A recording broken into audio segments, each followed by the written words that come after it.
Dini hari, setelah mengonsumsi sup 9 binatang dan nasi kristal misterius, Zhou Yuan melanjutkan latihannya, yaitu 98 bentuk naga bermain-main. Ia menyerap Genesis Ki untuk menyerang dan membuka blokir meridiannya. Di sore hari, ia menghabiskan waktu dengan 4 gelombang serangan tambahan pada meridiannya. Meskipun terasa sakit dan berkeringat, ia gembira karena meridian pertamanya semakin longgar. Seorang pelayan kemudian menghampirinya, membawa kabar bahwa barang pesanannya telah tiba. Di dalam kamar, Zhou Yuan menemukan kristal roh binatang di atas piring giok, kristal dari Genesis Beast kelas 1 yang mengandung roh buas. Ia membutuhkan kristal-kristal ini untuk memberi nutrisi pada kuas Yuan surgawinya. Zhou Yuan mengeluarkan kuasnya yang tampak kusam. Menggunakan palu kecil, ia memecahkan salah satu kristal dan meletakkan ujung kuas ke dalam lubang. Kuas Yuan surgawi bergetar, menyedot roh binatang. Seketika, cahaya redup muncul, dan rune kuno pertama pada badan kuas tampak sedikit lebih cerah. Ini efektif. Zhou Yuan senang. Ia mengulangi proses itu hingga roh binatang ke-8. Namun, kuas itu tiba-tiba berhenti menyerap, dan cahayanya meredup. Zhou Yuan menyadari kuas itu kenyang. Ia tertawa sebal, tetapi tidak bisa berbuat apa-apa selain merencanakan untuk melanjutkan pemberian nutrisi esok hari. Jika begini, butuh waktu untuk menyalakan rune pertama. Tidak terlalu khawatir, Zhou Yuan memutuskan untuk mengunjungi Institut Zhou Agung hari itu, terutama untuk memastikan Su Yue tidak diganggu oleh Qi Yue. Di perpustakaan, ia menemukan Su Yue sedang merapikan rak buku, berdiri di atas bangku. Kecantikan Su Yue dalam balutan sinar matahari membuatnya tertegun sejenak, terutama saat pandangannya tanpa sengaja tertuju pada kakinya. Su Yue yang malu segera menutupi pandangan Zhou Yuan dengan buku tebal. Yang mulia, Su Yue memerah dan melompat turun. Kenapa pangeran tak peduli dan tak ambisius datang ke sini? Ia menggodanya. Aku takut Wei Wei kecilku diculik, jawab Zhou Yuan bercanda. Su Yue memarahi Zhou Yuan karena panggilannya, lalu mengeluh tentang Qi Yue yang mendekatinya berkali-kali. Zhou Yuan bertanya, dia memintamu masuk kelas B setelah ujian pendatang baru. Su Yue mengangguk. Qi Yue menawarinya kekayaan, kekuasaan, dan bahkan teknik Genesis Qi tingkat 3 setelah mencapai tahap pemeliharaan Qi. Zhou Yuan terkejut dengan kedermawanannya, tetapi Su Yue menolak. Aku bilang padanya yang mulia tidak memberiku apa-apa. Dia hanya membantuku menendang pintu hingga terbuka, kata Su Yue, suaranya melembut. Zhou Yuan tersentuh, mengingat saat ia secara tidak sengaja menendang pintu klinik yang tertutup karena marah melihat ketidakadilan, sebuah tindakan yang diukir dalam hati Su Yue. Mereka membahas ujian mendatang. Su Yue khawatir karena Zhou Yuan bahkan belum membuka satu meridian pun, padahal persyaratan masuk kelas A adalah masuk 10 besar. Jangan khawatirkan aku pasti akan masuk kelas A, janji Zhou Yuan dengan serius. Saat mereka keluar, mereka bertemu Lin Feng, seorang siswa baru berpengaruh yang kabarnya sudah ditarik ke pihak Qi Yue.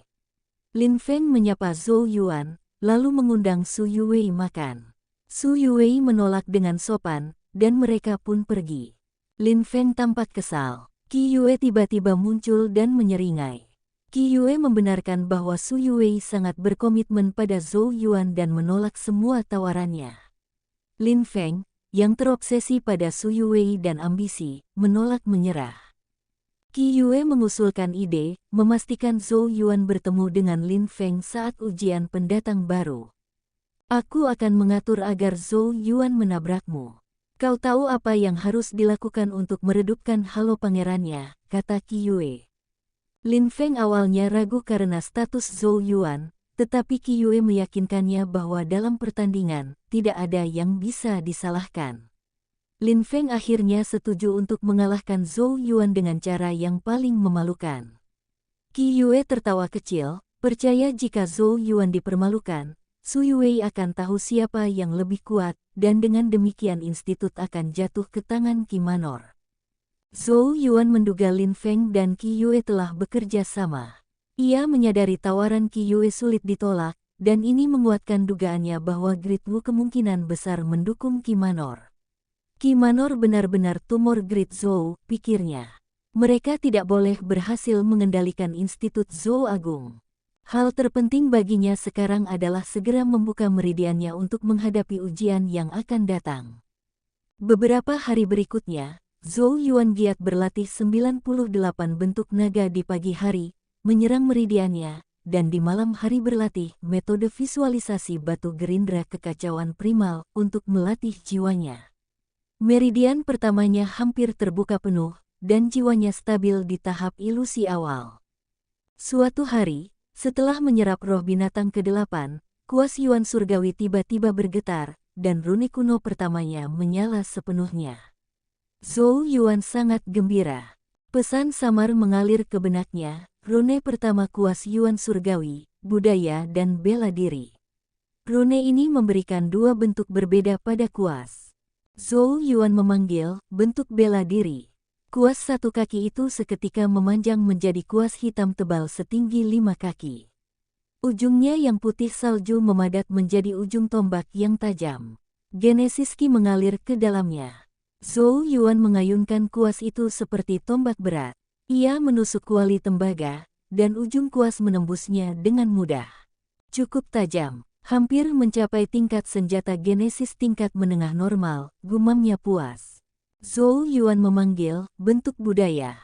Kuas itu kembali menyusut menjadi satu kaki, ujungnya kembali lembut. Bentuk ini adalah kuas rune Genesis, yang digunakan untuk menggambar Genesis rune. Budaya magis dan bela diri yang magis, puji Zhou Yuan. Yao Yao muncul dan membenarkan bahwa rune pertama telah aktif. Zhou Yuan dengan gembira meminta Yao Yao mengajarinya Genesis rune, tetapi ia harus menyuapnya dengan anggur harimau merah curian dari ayahnya dan menyuap tuntun dengan daging Genesis bis kering. Yao Yao setuju untuk mengajarkan Genesis rune kelas 1, rune raungan harimau. Ia menggambar rune yang rumit itu di tablet giok. Rune ini adalah Genesis rune gelombang suara yang dapat mengejutkan musuh dari jarak dekat. Yao Yao memintanya menghitung goresannya. Zhou Yuan menjawab 437, dan Yao Yao mengoreksi menjadi 448. Namun, ia memuji dasar Zhou Yuan. Dalam beberapa hari ke depan, kamu akan berlatih menyalin rune raungan harimau ini dan sepenuhnya menguasainya, perintah Yao Yao. Zhou Yuan bersemangat. Menguasai rune Genesis tingkat 1 ini akan sangat meningkatkan kekuatannya, memberinya peluang lebih baik untuk mencapai kekuatan 4 saluran yang ia butuhkan untuk masuk 10 besar ujian pendatang baru.